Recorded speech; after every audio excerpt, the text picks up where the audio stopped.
Welcome to GH Maths YouTube. ನೋಡಿ, for C E T, J E, COMEDK, C U T, N D A related ಆಗಿ ನಾನು important most expected ಕ್ವಶನ್ಸನ್ನು ತೊಗೊಂಡಿದ್ದೇನೆ. Topic limits, continuity and differentiation. Okay,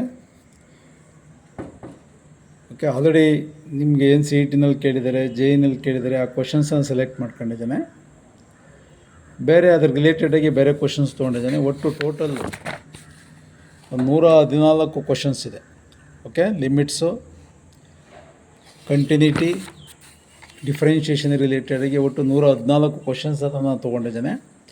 part wise, okay, part 1, part 2, part 3 3 ಪಾರ್ಟಲ್ಲಿ ನಾನು discussion ಮಾಡಿ ಈ ಸೊಲ್ಯೂಷನ್ನು G H maths ಯೂಟ್ಯೂಬ್ಗೆ ಸೆಂಡ್ ಮಾಡ್ತೇನೆ. ಓಕೆ, ಆಲ್ರೆಡಿ ಏನು ಸಬ್ಸ್ಕ್ರೈಬ್ ಆಗಿದ್ದೀರಿ ಸ್ಟೂಡೆಂಟ್ಸು, ಅವ್ರಿಗೆ ನೋಟಿಫಿಕೇಷನ್ಸ್ ಬರುತ್ತೆ. ಹೊಸ್ದಾಗಿ ಸಬ್ಸ್ಕ್ರೈಬ್ ಆಗ್ತಕ್ಕಂಥ ಸ್ಟೂಡೆಂಟ್ಸು ಹಳೆ ವಿಡಿಯೋಗಳನ್ನು ದಯವಿಟ್ಟು ನೋಡಿ ಫಾಲೋ ಅಪ್ ಮಾಡಿ. ಓಕೆ, ಬೇರೆ ಸ್ಟೂಡೆಂಟ್ಸ್ಗೆ ಶೇರ್ ಮಾಡಿ. ವಾಟ್ಸಪ್ಪು ಇರುತ್ತೆ 9740582988. ನಿಮ್ಗೆ ಏನೇ ಡೌಟ್ ಇರೋ ವಾಟ್ಸಪ್ಪಿಗೆ ಕಳಿಸಿದ್ರೆ ಸಾಲ್ವ್ ಮಾಡ್ತೇನೆ. ಓಕೆ, ನೋಡಿ, first question, limit of x cube minus x square plus 1 is equal to as extends to 1. Option A 1, option B 2, option C 3, option D 4. Okay, ನೋಡಿ, ಲಿಮಿಟ್ ಕಾನ್ಸೆಪ್ಟ್, ಲಿಮಿಟಲ್ಲಿ ಪ್ರಾಬ್ಲಮ್ಸ್ ತೊಗೊಂಡು ನಾವು discuss ಮಾಡ್ತಾ ಇದ್ದೀವಿ ಅಂದರೆ first ಅದರ ನೇಚರನ್ನು ಅರ್ಥ ಮಾಡ್ಕೋಬೇಕು. ನೋಡಿ, ಲಿಮಿಟ್ ಅನ್ನೋ ಕಾನ್ಸೆಪ್ಟ್ ಇದೆಯಲ್ಲ, ಇದು ಫಸ್ಟು ನಾನು ಲಿಮಿಟ್ ಯಾಕೆ ತೊಗೊಂಡಿದ್ದೀನಿ ಅಂದರೆ, ಲಿಮಿಟ್ ಕಾನ್ಸೆಪ್ಟ್ ಚೆನ್ನಾಗಿ ಅರ್ಥವಾಯಿತು ಅಂದರೆ ಕಂಟಿನ್ಯೂಟಿ ಆಟೋಮೆಟಿಕಲಿ ಬರುತ್ತೆ. ಕಂಟಿನ್ಯೂಟಿ ವರ್ಡ್ ಚೇಂಜ್ ಅಷ್ಟೇ, ಕಂಟಿನ್ಯೂಟಿ ಅನ್ನೋ ಪದ ಚೇಂಜ್ ಅಷ್ಟೇ. ನೀನು ಕಂಟಿನ್ಯೂಟಿ ಪ್ರಾಬ್ಲಮ್ ಮಾಡಬೇಕು ಅಂದರೆ ಲಿಮಿಟ್ಸ್ ಕಾನ್ಸೆಪ್ಟ್ ಇಲ್ಲದೆ ನೀನು ಪ್ರಾಬ್ಲಮ್ಸನ್ನು ಸಾಲ್ವ್ ಮಾಡೋಕ್ಕೆ ಬರೋದೇ ಇಲ್ಲ. ವಿತೌಟ್ ಲಿಮಿಟು ಕಂಟಿನ್ಯೂಟಿ ಅರ್ಥವಾಗಲ್ಲ, ಪ್ರಾಬ್ಲಮ್ಸು ಮಾಡೋಕ್ಕೆ ಬರೋಲ್ಲ. That is very important. ಯಾವಾಗ ಲಿಮಿಟ್ಸು ಮತ್ತು ಕಂಟಿನ್ಯೂಟಿ ಕಾನ್ಸೆಪ್ಟ್ ಅರ್ಥವಾಗುತ್ತೆ, ಡಿಫ್ರೆನ್ಷಿಯಬಲ್ ಅರ್ಥವಾಗುತ್ತೆ. ಯಾವಾಗ ಡಿಫ್ರೆನ್ಷಿಯೇಷನ್ ಅರ್ಥವಾಗುತ್ತೆ, ಇಂಟಿಗ್ರೇಷನ್ ಅರ್ಥವಾಗುತ್ತೆ. ನೋಡಿ, ಲಿಮಿಟ್ಸ್ ಅನ್ನೋ ಕಾನ್ಸೆಪ್ಟ್ ಅನ್ನೋದು ನಿಮಗೆ ಚಿಕ್ಕದಾಗಿ ಕಾಣ್ಬೋದು. ಆ ಲಿಮಿಟ್ಸ್ ಅನ್ನೋ ಕಾನ್ಸೆಪ್ಟಿಂದನೇ ನಿಮಗೆ ಕಂಟಿನ್ಯೂಟಿ ಕಾನ್ಸೆಪ್ಟು, ಡಿಫ್ರೆನ್ಷಿಯೇಷನ್ನು, ಇಂಟಿಗ್ರೇಷನ್ ಕಾನ್ಸೆಪ್ಟು ಅರ್ಥವಾಗುತ್ತೆ. ಈಗ first question, limit of x cube minus x square plus 1 as extends to 1. ನೋಡಿ, ಲಿಮಿಟ್ ಆಫ್ ದಿ ಫಂಕ್ಷನ್ಸಲ್ಲಿ ನೀವು ಫಸ್ಟು ಇದರ ನೇಚರ್ ಏನು ಅಂದರೆ, first direct substitution method. First ಎಲ್ಲಿ ವೇರವರ್ ಎಕ್ಸ್ ಕೊಡ್ಬೋದು, ಎನ್ ಕೊಡ್ಬೋದು, ಏನು ಬೇಕಾದ್ರೂ ಕೊಡ್ಬೋದು. ಡೈರೆಕ್ಟ್ ಸಬ್ಸ್ಟಿಟ್ಯೂಷನ್ ಮೆಥಡ್ ಮಾಡಬೇಕು. ಡೈರೆಕ್ಟ್ ಸಬ್ಸ್ಟಿಟ್ಯೂಷನ್ ಮೆಥಡ್ ಮಾಡಿದಾಗ ನಿಮಗೆ 0/0 ಬಂದರೆ, ಇನ್ಫಿನಿಟಿ ಬಂದರೆ, 1⁻∞ ಬಂದರೆ, ಇನ್ಫಿನಿಟಿ ಬಂದಾಗ ನೀವು ವೆದರ್ ಫ್ಯಾಕ್ಟ್ರೈಸ್ ಮಾಡಬೇಕಾಗತ್ತೆ, ರ್ಯಾಷನೈಸ್ ಮಾಡಬೇಕಾಗತ್ತೆ. ಎಕ್ಸ್ಟೆಂಡ್ಸ್ ಟು ಇನ್ಫಿನಿಟಿ ಅಂತ ಇದ್ದಾಗ ಕಾಮನ್ ತೆಗಿಬೇಕಾಗತ್ತೆ. ಕೆಲವು ಕಂಡೀಷನ್ಸನ್ನು ಅಪ್ಲೈ ಮಾಡಿಕೊಂಡು ನಾವು ಲಿಮಿಟಿಂಗ್ ವ್ಯಾಲ್ಯೂನ ಕಂಡುಹಿಡಬೇಕು. That is the very important nature of limits. Okay, ಯಾವಾಗ ಈ ಥರ ಬಂದಾಗ, ಇಂಡಿಟರ್ಮಿನೇಟ್ ಬಂದಾಗ ಮಾತ್ರ. ಡೈರೆಕ್ಟ್ ರಿಯಲ್ ನಂಬರ್ ಬಂದರೆ ನಾಟ್ ನೆಸಸರಿ, ಫ್ಯಾಕ್ಟ್ರೈಸು ಮಾಡೋ ಅವಶ್ಯಕತೆ ಇಲ್ಲ, ಕಾಮನ್ ತೆಗಿ ಅವಶ್ಯಕತೆ ಇಲ್ಲ, ಲಿಮಿಟ್ಸನ್ನು ಅಪ್ಲೈ ಮಾಡೋ ಅವಶ್ಯಕತೆ ಇಲ್ಲ. ಓಕೆ, ಡೈರೆಕ್ಟ್ ಸಬ್ಸ್ಟಿಟ್ಯೂಟ್ ಮಾಡಿದಾಗ ಲಿಮಿಟಿಂಗ್ ವ್ಯಾಲ್ಯೂ ರಿಯಲ್ ನಂಬರ್ ಬರೋ ಪ್ರಾಬ್ಲಮ್ಸು ರೇರ್ ಕೇಳೋದು. ಓಕೆ, ಈ ಥರ ಪ್ರಾಬ್ಲಮ್ಸೇ ನಿಮಗೆ ಮ್ಯಾಕ್ಸಿಮಮ್ ಇರುತ್ತೆ. ಈಗ ಡೈರೆಕ್ಟ್ ಸಬ್ಸ್ಟಿಟ್ಯೂಷನ್ ಏನು ಮಾಡ್ತಾನೆ, ಎಕ್ಸಿಂದ ಪ್ಲೇಸ್ ಆಫ್ 1 ಸಬ್ಸ್ಟಿಟ್ಯೂಟ್ ಮಾಡಿದಾಗ 1 cube minus 1 square plus 1 cube is nothing but 1 square is nothing but 1 plus 1 minus 1 plus 1 get cancelled, we get 1 is belongs to real number. ಅಲ್ಲಿಗೆ limiting value 1 ಬಂದಿದೆ. Option A is the answer. Option A is the answer. Second one, limit of x into x plus 1 as extends to 3. Options A 10, options B 11, option C 12, option D 15.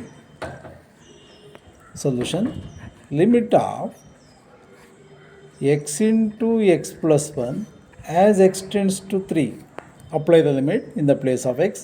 3 into 3 plus 1 is equal to 3 into 3 plus 1 ಅಂದರೆ 4 is equal to 12. 12 belongs to R is the limiting value. ಏನು sir ಇಷ್ಟು easy problems ಕೇಳ್ತಾರೆ sir? ನಾನು next problems ನೋಡಿ ನೀವು. Okay, ಈ ಥರ problems ಕೇಳಬಾರ್ದು ಅಂತಲ್ಲ, ನೆಕ್ಸ್ಟ್ ಪ್ರಾಬ್ಲಮ್ಸ್ ಅರ್ಥ ಹೋಗ್ಬೇಕಾದ್ರೆ ಬೇಸ್ ತಗೊಂಡು ನಾನು ಮುಂದಕ್ಕೆ ಹೋಗ್ತಾ ಇರ್ತೀನಿ. ಆಪ್ಷನ್ 12, ಅಲ್ಲಿಗೆ option C is the answer. Next problem ನೋಡಿ.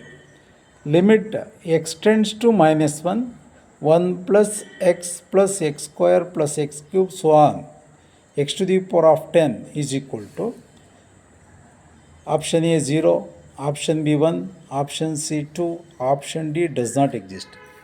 ಪ್ರಾಬ್ಲಮ್ ತಗೊಂತಾನೆ. Limit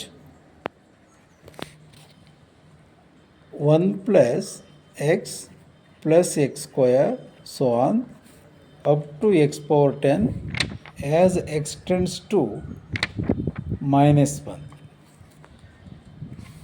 is equal to what. ನೋಡಿ, ಲಿಮಿಟ್ ಆದಮೇಲೆ ಏನು ಫಂಕ್ಷನ್ ಇದೆ ಅಬ್ಸರ್ವ್ ಮಾಡಿ. ಇದು ಜಿ ಪಿ ಸೀರೀಸ್ ಅಂತ ಪದ ಯಾಕೆ ಯೂಸ್ ಮಾಡ್ತೀವಿ ಅಂದರೆ ಪ್ಲಸ್ ಇದ್ದರೆ ಸೀರೀಸು, ಕಾಮ ಇದ್ದರೆ ಸೀಕ್ವೆನ್ಸು. ಜಿ ಪಿ ಸೀರೀಸ್ ಇದು sum to 10 terms of G P ಆಗಿರೋದ್ರಿಂದ sum to n term formula of G P a into 1 minus r to the power of n divided by 1 minus r. ಇಲ್ಲಿಂದ ಇಲ್ಲಿಗೆ 10 ಆದರೆ ಒಂದು extra ಆಯಿತು. S 11 terms is equal to a. First term a is equal to 1 into 1 minus common ratio x by 1 is X square by x is x, r is equal to X power 11 divided by 1 minus common ratio is x. R is equal to x by 1 is equal to x.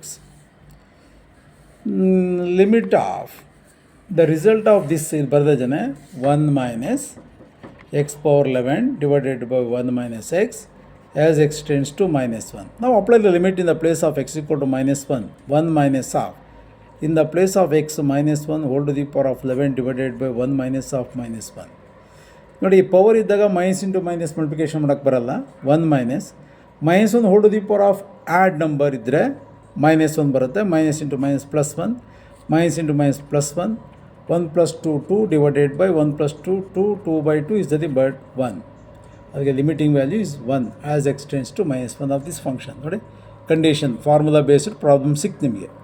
ಅದಕ್ಕೆ option is B is the answer. Option B is the answer. Next problem, limit x square plus 1 divided by x plus 100 as x tends to 1 is equal to limit x square plus 1 divided by x plus 100 as x tends to 1. Direct apply ಮಾಡೋಣ. 1 square 1 plus 1 1 plus 100 101 1 plus 1 2 by 101. Limiting value belongs to real number ಆಗಿರೋದ್ರಿಂದ ಯಾವುದೇ formula ಆಗಲಿ factorise ಆಗಲಿ ರ್ಯಾಷನೈಸ್ ಮಾಡೋ ಅವಶ್ಯಕತೆ ಇಲ್ಲ. Okay, which is answer 2 by 101. Option B is the answer. Option B is the answer. ಇದು differentiate ಮಾಡಿ ನೋಡಿ. ಎಕ್ಸ್ ಸ್ಕ್ವೇರ್ ಅಂದರೆ ಎಷ್ಟು? 2x plus 1 divided by 100 x tends to 1. 2 into 1 2 plus 1 divided by 100 3 by 100. ಇದನ್ನು ಎಲಾಸ್ಪಿಟಲ್ ರೂಲ್ ಅಂತ ಕರಿತೀವಿ. ಎಂಥ ರೂಲು? ಎಲಾಸ್ಪಿಟಲ್ ರೂಲ್. ಎಕ್ಸ್ ಅಂದರೆ 2x ಡಿವೈಡೆಡ್ ಬೈ ಎಕ್ಸ್ ಅಂದರೆ 1 constant 2x into 1 is the but 2 ಆಯಿತು. ಎಲಾಸ್ಪಿಟಲ್ ರೂಲ್ ಸ್ಯಾಟಿಸ್ಫೈಡ್ ಆಗಲ್ಲ, ಕೇರ್ಫುಲ್ಲಾಗಿರಬೇಕು. ಕೆಲವು ಸಲ ಎಲಾಸ್ಪಿಟಲ್ ರೂಲನ್ನು ಯೂಸ್ ಮಾಡ್ಕೊಂಡು ಪ್ರಾಬ್ಲಮ್ಸನ್ನು ಮಾಡ್ತವೆ. ಎಲಾಸ್ಪಿಟಲ್ ರೂಲನ್ನು ಯೂಸ್ ಮಾಡ್ತೇವೆ. ಎಲಾಸ್ಪಿಟಲ್ ಯಾವಾಗ ಯೂಸ್ ಮಾಡ್ತೀವಿ ಅಂದರೆ 0 by 0 ಬಂದಾಗ, ಇನ್ಫಿನಿಟಿ ಬೈ ಇನ್ಫಿನಿಟಿ ಬಂದಾಗ ನಾವು ಎಲಾಸ್ಪಿಟಲ್ ರೂಲನ್ನು ಅಪ್ಲೈ ಮಾಡಬೇಕು. ಎಲ್ಲ ಟೈಮಲ್ಲೂ ಎಲಾಸ್ಪಿಟಲ್ ರೂಲನ್ನು ಅಪ್ಲೈ ಮಾಡೋಕ್ಕೆ ನೋಡಿ, ಇಲ್ಲಿ ಅಪ್ಲೈ ಮಾಡಿದ್ದೇನೆ. ಓಕೆ, ಇದು ಡೈರೆಕ್ಟ್ ಲಿಮಿಟಿಂಗ್ ವ್ಯಾಲ್ಯೂ ಬರೋದ್ರಿಂದ ಇಲ್ಲಿ ಅವಶ್ಯಕತೆ ಇಲ್ಲ. Okay, clear. Next one, limit.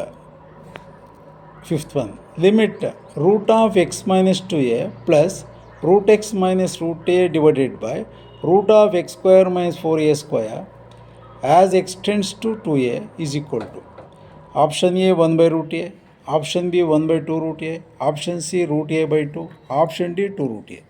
ಇದನ್ನು ನೆಕ್ಸ್ಟ್ ವಿಡಿಯೋದಲ್ಲಿ ಸೆಂಡ್ ಮಾಡ್ತೇನೆ. Okay, thank you.